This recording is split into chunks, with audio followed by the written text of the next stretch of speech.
এই ছবিটা আমি আমার কভার ফটোতে দেব। কিন্তু এখানে যে সাইজ, এই সাইজ দিয়ে কিন্তু আমার কভার ফটোতে দিলে ভালো দেখাবে না।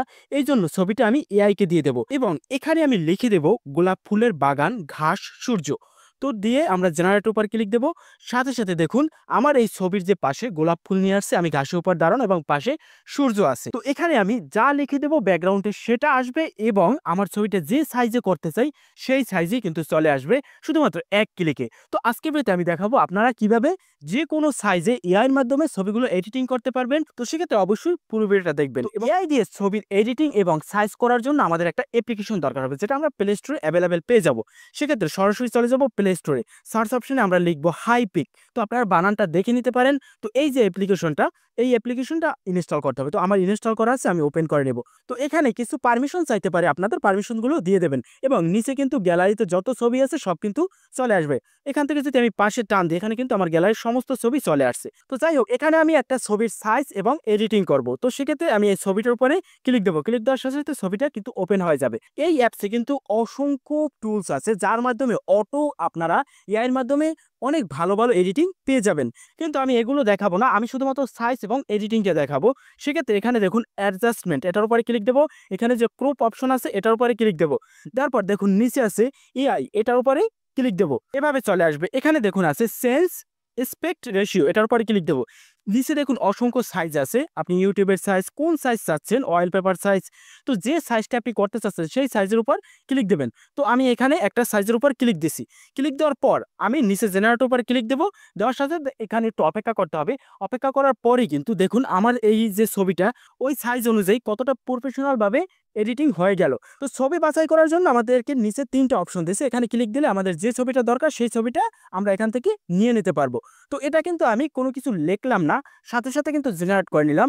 এখন যদি আপনারা ব্যাকগ্রাউন্ডে আশেপাশে যা চান সেটাই কিন্তু বসাতে পারবেন। সেক্ষেত্রে আমি এখান থেকে ব্যাক দিয়ে দেবো। আবার ক্রপ অপশনে ক্লিক দেবো, আবার এআই এর উপরে ক্লিক দেবো। এবার এখানে সাইজ সিলেকশন করে ক্লিক দিয়ে আমরা এখানে কিন্তু এই ছবিটাকে ধরে জুম করে আমরা কোন জায়গায় রাখতে চাই সেই জায়গায় কিন্তু রাখতে পারবো। চাইলে পাশেও রাখতে পারবো, মাঝখানেও রাখতে পারবো। তো আমি মাঝখানে রাখলাম। রাখার পর এখানে যে নিচে লেখার অপশনটা আছে এখানে ক্লিক দিয়ে আমি কি চাই এটার ব্যাকগ্রাউন্ডে, তো আমি ট্রি লিখবো, ফলোয়ার লিখবো এবং ফলোয়ার গার্ডেন লিখবো। তো লেখার পর এখানে অ্যালাউ দিয়ে দেবো। অ্যালাউ দেওয়ার পর জেনারেট উপরে ক্লিক দেবো। সাথে কিন্তু এখানে জেনারেট হয়ে যাবে। এখানে কিন্তু আপনারা চাইলে বাংলায় লিখতে পারেন। তো দেখুন আমার কিন্তু জেনারেট হয়ে গেছে। আমি তো দেখুন কতটা প্রফেশনাল ভাবে এডিটিং হয়েছে। মনে হয় যে অরিজিনালি আমি সরিষা ফুলের বাগানে গিয়ে ছবিটা তুলছি। তো এখানে আমাদের বাছাই করার জন্য 3টা ছবি দিয়েছে। যে ছবিটা ভালো লাগবে সেই ছবিটার উপর ক্লিক দিয়ে অ্যাপ্লাই উপর ক্লিক দেবো। দেওয়ার সাথে কিন্তু এটা চলে আসবে। এখন জুম করে আপনাদের দেখাই, ছবিটার কোয়ালিটি মোটামুটি ভালোই। তো এখানে টিকমার্কের উপর ক্লিক দেবো। দেওয়ার পর ছবিটা আমি জুম করে আপনাদের আবার পুনরায় দেখাচ্ছি। একটু ফেটে গেছে ছবিটার, এটারও আমি পরবর্তীতে সমাধান আপনাদের দেখাবো। তো এখন আমি আগে ছবিটাকে সেভ করে নেব। সেভ করার জন্য উপরে সেভ অপশনে ক্লিক দেবো। দেওয়ার সাথে কিন্তু এটা গ্যালারিতে সেভ হয়ে যাবে। এখন যদি আমি গ্যালারিতে চলে যাই, জুম করে দেখাই, ছবিটা হালকা একটু ফেটে গেছে। তো এখন এই ছবিটাকে আমরা এইচডি করব এবং আরও সুন্দর করব। সেক্ষেত্রে আমরা ব্যবহার করব রিমিনি অ্যাপ্লিকেশন। তো আমি রিমিনি অ্যাপ্লিকেশনটা ওপেন করে নেব। ওপেন করার সাথে এখানে কিন্তু আমাদের ছবিটা চলে আসছে। আসার পর ছবিটাকে আমরা ওপেন করে নেব। এখানে দেখুন ইনহ্যান্স, এটার উপরে ক্লিক দেবো। ছবিটা আপলোড হয়ে যাবে। তো আপলোড হওয়ার সাথে এই ছবিটা ইনহ্যান্স এবং অটোমেটিক কালার রেজলিউশন বৃদ্ধি হয়ে যাবে এবং আপনার ছবিটা ফুল এইচডি হয়ে যাবে। আমি আপনাদের দেখাতে পারি নাই কারণ এই রিমিনি অ্যাপ্লিকেশনের স্ক্রিন রেকর্ড হয় না এই জন্য। তো এটা সিম্পল ব্যাপার, শুধুমাত্র আপলোড দিবেন। আপলোড দেওয়ার পর অটোমেটিক আপনার এডিটিং হয়ে যাবে, তারপর সেভ করে ফেলবেন। আর কিছুই আপনার কোনো কাজ নাই। সেভ হওয়ার সাথে এখন যদি আমি গ্যালারিতে যাই, গ্যালারিতে গিয়ে আপনাদের দেখাই আমি রিমিনি যে ছবিটা সেভ করছি। তো দেখানোর পর এখন যদি আমি এই ছবিটাকে জুম করি, জুম করলে দেখা যাবে এটা কিন্তু ফুল এইচডি এবং কালার গ্রেডিং অনেক বৃদ্ধি হয়ে গেছে।